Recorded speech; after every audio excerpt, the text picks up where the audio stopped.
Hi, this is Braun from Table Group B with the instructional video lecture from Tuesday, March 17th. So for letter A, it asked to graph r equals 10 cosine theta, find the interval that traces the graph once, and then find the area. So to graph it, the easiest way is to just plug in points. So if you plug in 0, cosine of 0 is 1, so you get 10. That would fall here. Then you can plug in pi over 2. So cosine of pi over 2 is 0 times 10 is still 0. So right here, it would land at the pole. And then to find the points in between, you can plug in pi over 4 and go to these equations, which you can find by doing x equals r cosine theta and y equals r sine theta. So when you plug in pi over 4, you get the x value would be 10 times the square root of 2 over 2 squared, so 5. And then it would be the same thing here because sine of pi over 4 equals cosine of pi over 4. So this would just be 5, 5. And then at that point, you can either determine that this is a circle with radius 5 centered at 5, 0, or you could plug in 3 pi over 4, which would give you a negative answer, shifting it over here, or just plug in negative pi over 4, and that works as well. So the interval that traces the graph once would be 0 to pi, because what happens is when you plug in 0, you get 10, so it falls here. And then when you plug in pi again, it would land here, but since it's negative 10, because cosine of pi is negative 1, it would flip. So you get the same value every time you go 1 pi around the circle.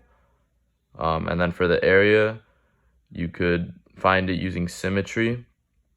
So since it traces the graph once from 0 to pi, you could determine that it's symmetrical, half of that. So half of 0 to pi is 0 to 2 pi, or 0 to pi over 2.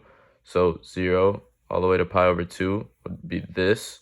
So finding the area of that would be 1/2 from 0, the integral from 0 to pi over 2 of 10 cosine theta squared d theta. That gives you this. So then you multiply that by 2 to get these two added together, and you get 78.540, which is also 25 pi. Then for part B, it asks us to do the same thing with r equals 5 sine theta. So graphing that, again, if you plug in, let's say pi, sine of pi is 0, 5 times 0 is still 0. So any of these would land here, so at the pole. Then if you plug in pi over 2, you get sine of pi over 2 is 1, 5 times pi over 2 is 5, so you get it a point up here, and then you can plug in pi over 4, 3 pi over 4. Sine is positive in both those quadrants, so you can plug them into these equations, and you get 5/2 as the x value and 5/2 as the y value. So then again, you can either determine that it's a circle centered at 0, 5/2 with a radius of 5/2, or plug in again 3 pi over 4 to get negative 5/2, 5/2. Again, the interval that traces the graph once is 0 to pi, because if you plug in 0, you get 0.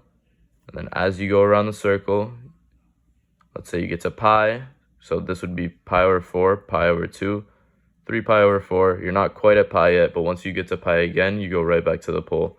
So the interval that traces the graph once is 0 to pi.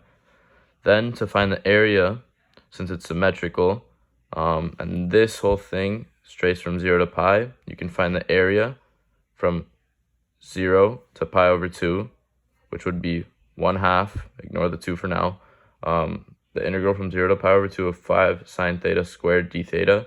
So that would give you this right here, and then multiplying that by 2, you get 19.638, which is equivalent to 25 pi over 4.